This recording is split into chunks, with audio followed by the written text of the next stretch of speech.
At college basketball's biggest stage, March Madness, on March 31st, 2013, Louisville was playing Duke in the Elite Eight at Lucas Oil Stadium in Indianapolis, one win from the Final Four. Kevin Ware was a sophomore guard, not one of the stars, and not someone you'd remember from the box score. He was a role player who played hard, defended hard, and did the work that didn't show up in the highlight reel. He'd started 19 games that season. With about 6.5 minutes left in the first half, Duke's Tyler Thornton released a three-pointer from the right wing. Ware closed out on the shooter the way he'd done 1,000 times, jumped to contest it, and came down on his right leg at a bad angle. The leg broke, but that doesn't really cover what happened. His right tibia snapped completely in half, and 6 or 7 inches of jagged bone came straight out through his skin, visible from the broadcast cameras, visible from the stands, and visible from about 2 feet away to every player on the Louisville bench. The reaction on the bench was immediate. Russ Smith fell off his chair. Shane Buchanan dropped to his hands and knees and vomited on the court. Wayne Blackshear collapsed in tears. Rick Pitino, the head coach, broke down crying. Trainers ran out. The arena went quiet. And Ware, lying flat on the hardwood with his bones sticking out of his shin, kept saying the same thing to his teammates. "I'm fine. Just win the game," over and over. CBS showed the replay once, live, and then refused to air it again. The network got flooded with complaints. Ware said later that he didn't feel any pain at first. It hit him in the ambulance every time they went over a bump on the way to Methodist Hospital. Surgeons inserted a titanium rod into his tibia that night, and at 3:20 in the morning, he was awake enough to tweet that he should have blocked the shot away. Louisville won the game 85-63, then went on to beat Wichita State in the Final Four and Michigan in the championship to win the national title. Ware watched from a wheelchair in the locker room. He came back the following season, got into 9 games, then transferred to Georgia State, where he actually thrived. He was named MVP of the 2015 Sun Belt Conference Tournament and helped lead Georgia State to a first-round NCAA upset over third-seeded Baylor. He's since played professional basketball in Finland, Greece, the Czech Republic, and Canada. His leg healed and his career continued. But if you saw what happened live, nobody who watched his bone come through the skin on national television has ever forgotten it.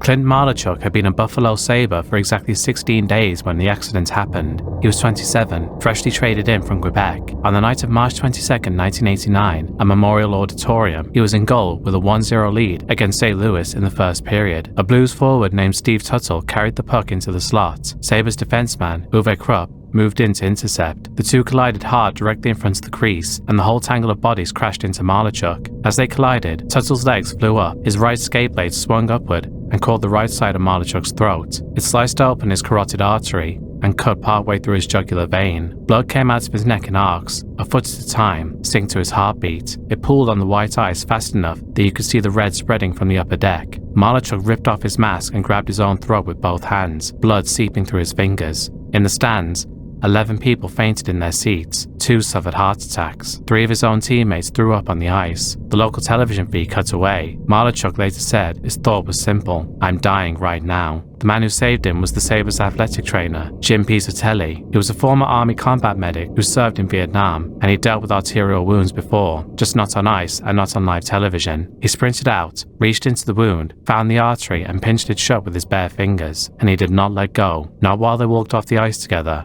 not in the tunnel, and not in the locker room. He knelt on Malarchuk's collarbone to maintain pressure until the doctors arrived. The blade had stopped about 1 millimeter short from cutting the carotid all the way. 1 millimeter the other way, and he bleeds out on the ice in front of thousands of people. He lost 1.5 liters of blood. Surgeons closed the wound with roughly 300 stitches. His first request in the locker room was for someone to call his mother and tell her he loved her. His second was to ask for a priest. Then he joked with the paramedics about getting back for the third period. He was back in practice 4 days later and played a game within 10 days. He started for the Sabres in the first round of the playoff series against Boston that spring. The NHL started putting cut-proof neck guards on the goalies because of that night, but Malarchuk survived the ice and couldn't survive the memory. He developed severe PTSD and OCD connected to the incident, struggled with depression and addiction for years, and on October 2008, attempted suicide by shooting himself. He survived that too. The bullet is still lodged in his head. He's since become one of the most prominent voices for mental health in professional sport, co-authored a memoir about the experience, and speaks publicly about what it cost him to be the guy who lived.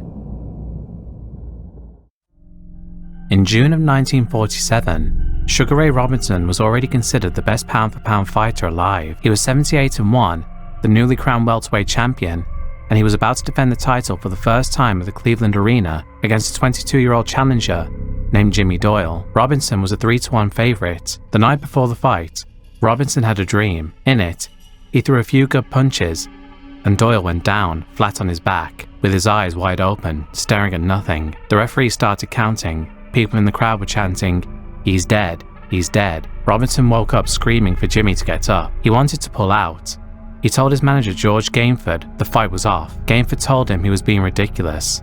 The promoter, Larry Atkins, told him dreams don't come true, and if they did, he'd be a millionaire. When that didn't work, they brought in a Catholic priest to bless the fight and sit with Robinson until he calmed down. The priest told him it was just pre-fight nerves, nothing more. Robinson let them talk him into it. Doyle was from Los Angeles and already fighting on borrowed time. A year earlier, he'd been knocked out so badly, he was hospitalized with a brain concussion and missed 9 months. California refused to license him. Cleveland was the only place left that would let him fight. He'd won 5 straight to earn the shot at Robinson and told his father that this was his last one. He wanted to buy his mother a house with the money. Robinson dominated. Doyle had one good round, the 6th, where he buckled Robinson's knees and opened a cut over his left eye. By the 7th, it was clear he'd used everything he had. In the 8th, Robinson threw a left hook that travelled maybe 6 inches. Doyle went stiff and fell backwards like his heels were bolted to the floor. His head hit the canvas hard. He tried to get up at 4, groped for the bottom rope, found empty air, and collapsed back. The bell rang at 9.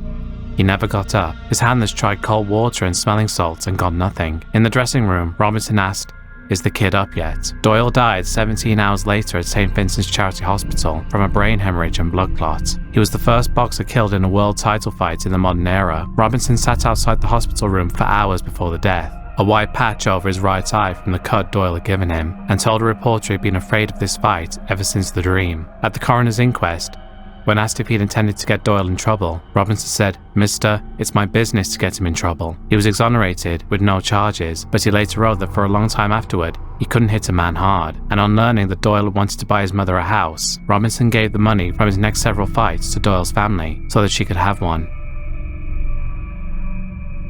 Ulrike Maier won her first world championship in Super G at Vale in 1989, while 2 months pregnant.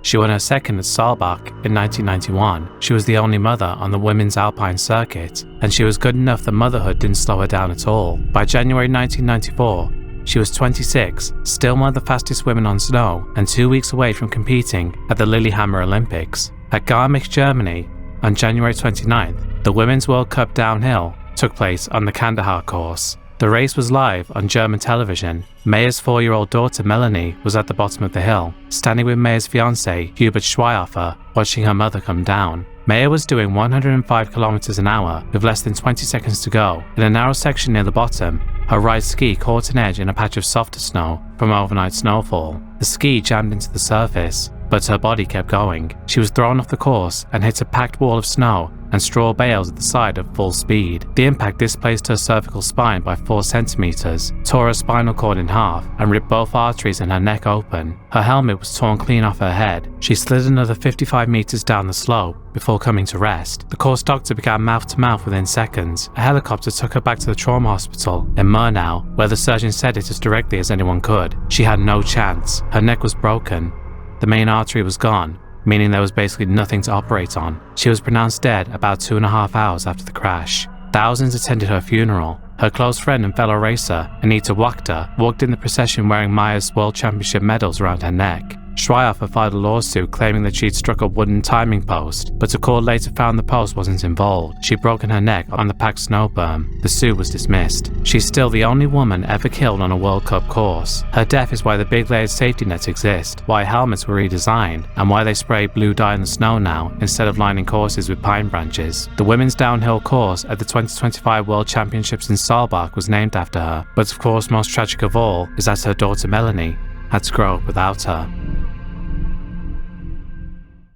Sarah Burke won 5 X Games golds and won a world title in half-pipe skiing, but the reason the sport exists at the Olympics at all is because she put it there. She flew to IOC meetings, made presentations, and lobbied for years until they finally approved it for the 2014 Sochi Games. The whole plan was for Sochi to be her moment. In January 2012, she was 29, training on the Eagle Superpipe at Park City Mountain Resort in Utah. It was a private session, sponsored by Monster Energy. She landed at 540, came down slightly off, and fell onto her head on the flat bottom of the pipe. It didn't look bad at first, and she seemed conscious. The people watching weren't even that worried. Then, seconds later, she went into cardiac arrest right there on the snow. The fall had ruptured her right vertebral artery, one of the main blood vessels feeding the brain. While they were doing CPR and her heart wasn't beating, blood was flooding into her skull, and her brain was being starved of oxygen. They got her to the University of Utah Hospital, the same building where snowboarder Kevin Pierce had been treated for traumatic brain injury on the very same pipe 2 years earlier. The surgeons managed to repair the torn artery, but the scans after surgery showed irreversible brain damage from those minutes without circulation. She was kept on life support for 9 days, and she died on January 19th. Because the session was privately sponsored and not an official competition, she wasn't covered by Canada Freestyle's insurance. Her family was left with roughly $200,000 in medical bills. Her organs were donated the way she'd wanted. At Sochi in 2014, her coach, Trenton Painter, climbed to the top of the Rosa Couture Extreme Park and spread her ashes in the halfpipe before the final. The IOC had actually refused permission for athletes to wear tribute stickers for her, so the event volunteers skied a heart formation in her honor instead. 7 recipients of the scholarship in her name competed at the Beijing Olympics in 2022. She never got to see any of it. Somewhere in the eastern Kasai province of the Congo in the autumn of 1998, with the Second Congo War tearing the country apart, 2 semi-pro football teams were playing a league match. The visiting side, Bena Tshadi, against the home team, Basanga. These weren't professional clubs with stadiums and medical staff. This was a dirt pitch in a region where the war had already displaced hundreds of thousands of people. The players were local men, aged 20 to 35, and for 90 minutes the match was the most normal thing happening in a province that's had nothing normal left. The score was tied 1-1. The weather had been building. Thunderstorms in that part of Central Africa come fast and heavy, especially in the wet season, and the players would have seen the sky changing. Matches get played through bad weather all the time, so nobody called it off. A single bolt of lightning hit the pitch. When it cleared, all 11 Bena Tshadi players on the field were dead, every single one of them. 30 more people on the sidelines were burned, and the Basanga team, standing on the same field in the same storm, at the same second, was completely unharmed. Not one injury. One can only imagine what that might have looked like from the stands. 1 second there's a football match.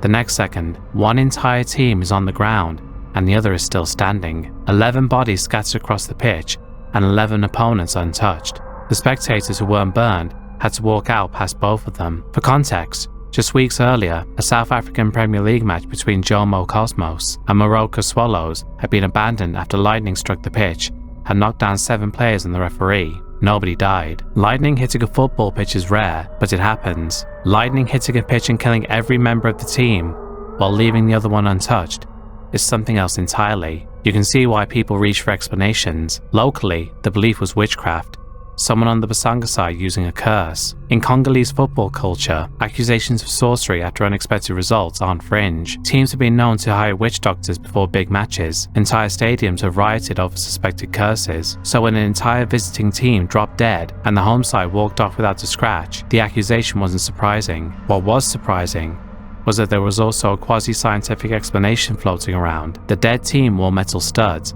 and the surviving team wore plastic, so the current picked its victims by footwear, though that theory doesn't hold up. A strike powerful enough to kill 11 men through their boots was not politely sorting people by their cleats. The more likely answer is grim and rather boring. Ground current spreading out from the strike point, and the Bena Tshadi players happening to be clustered together at the worst possible moment. Defending a corner or taking a free kick, one group bunched, the others scattered. Nobody will ever know for sure, as the country was at war. There was no investigation, and no autopsy, and no forensic report. The original story came from a Kinshasa daily newspaper called L'Avenir, picked up by the BBC and Reuters. No government body has ever officially confirmed it. 11 men dead in an instant, and the full truth went into the ground with the war.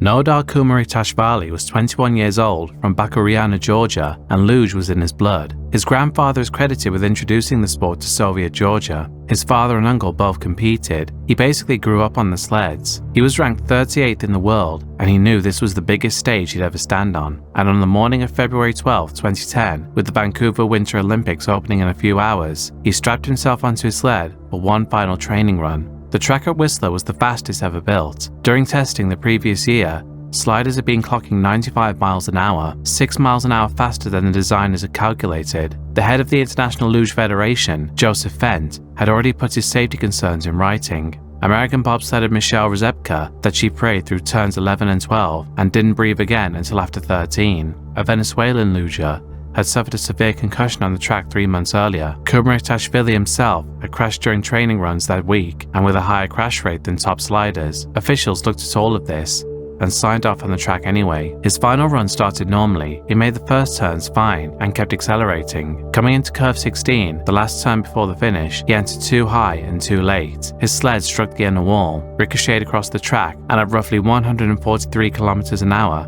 something went wrong at the junction where the wall meets the roof. The sled geometry, the angle, or the speed launched him clean over the outer wall. He flew off the track entirely. His body struck an unpadded steel support pole, a bare metal beam holding up the roof structure, at almost full speed. They did mouth-to-mouth and CPR right there on the concrete beside the track. He was pronounced dead at the Whistler Trauma Center. The opening ceremony was hours away. The Georgian delegation considered pulling out of the Olympics entirely, but they stayed. That night, they walked into the stadium in black armbands, a black ribbon tied to their flag, and 60,000 people in BC Place gave them a standing ovation. One of Kumaritashvili's teammates left Vancouver and flew home to attend the funeral instead. Overnight, track officials raised the wall at curve 16, moved the men's start position down to the women's start to cut the speed, and wrapped every exposed steel pole in padding. Every fix they could have done earlier, after a 21-year-old was already dead. Every Olympic luge track built since has a deliberate uphill section engineered into it to keep sleds from ever going that fast again.